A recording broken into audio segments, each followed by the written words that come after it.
মাথায় রাখবেন, নারীর সৌন্দর্যের দাম আছে, পুরুষের সৌন্দর্যের দাম নাই যদি তার যোগ্যতা না থাকে।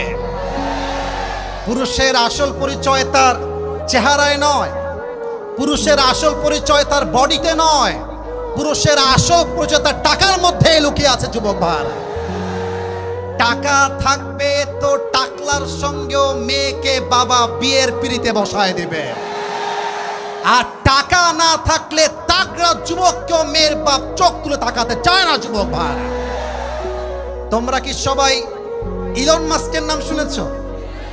ভাই আপনারা আমার কথা রাগ টাগ করছেন না তো? মানে আমি একটু ফ্রেন্ডলি কথা বলি। আমি ভাবি যে আমার সামনে যারা বসে আছে এরা হয়তো বা আমার রক্তের আপন কেউ নয়, তবে মাঝে মাঝে রক্তের সম্পর্কের চাইতে বন্ধুত্বের সম্পর্ক অনেক বেশি দামি হয়। যুবক ভাই, ইভেন আপনারা অবাক হয়ে যাবেন, মাঝে মাঝে রক্তের চাচা বেঈমানি করে, রক্তের আপন মামা মায়ের সম্পত্তি মেরে খায়, বাট কলিজার বন্ধু আমাদের সঙ্গে বেঈমানি করে না, ঠিক কিনা বলে? তো বন্ধু হিসেবেই বলছি, আমাকে একটু উত্তর করবেন, আমার কথা মাইন্ডে নেবেন না। আপনারা সবাই ইলন মাস্ক নাম শুনেছেন না? গত মেবি এক সপ্তাহ আগে তার জাস্ট একটা টিপস বা একটা পরামর্শ, আমি তাকে আইডল মনে করি না।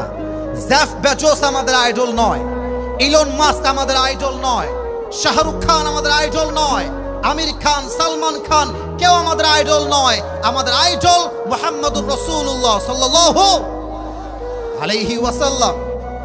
জেফ বেজোস, যিনি অ্যামাজনের ফাউন্ডার, প্রতিষ্ঠাতা, তিনি একটা মারাত্মক কথা বলেছেন, যেই কথা যুবকদেরকে শেয়ার করতে চাই যাতে করে তোমরা ইন ফিউচার ভালো কিছু করতে পারো। জেফ বেজোস বললেন, মাথার যে স্ট্রেস কিংবা টেনশন, এটা কঠোর পরিশ্রম করলে আসে না, বরং যেই কাজ তুমি করতে পারো ওই কাজ রাইট টাইমে করতে না পারলেই তুমি টেনশন ভোগ করবা। দেখেন তো, আজকে আপনার বয়স 30 হয়ে গিয়েছে, আপনি ভাবছেন, ইস যদি আমি আমার ব্যবসা 20 বছর থেকে শুরু করতাম।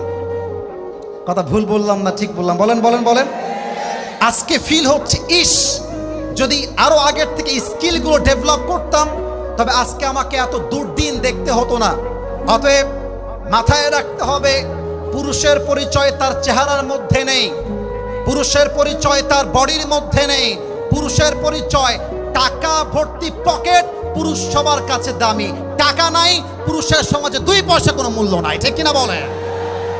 2 নাম্বার কথা বলতে চাই, মুরব্বীদের পায়ে হাত রেখে। মুরব্বীদের পায়ে আমার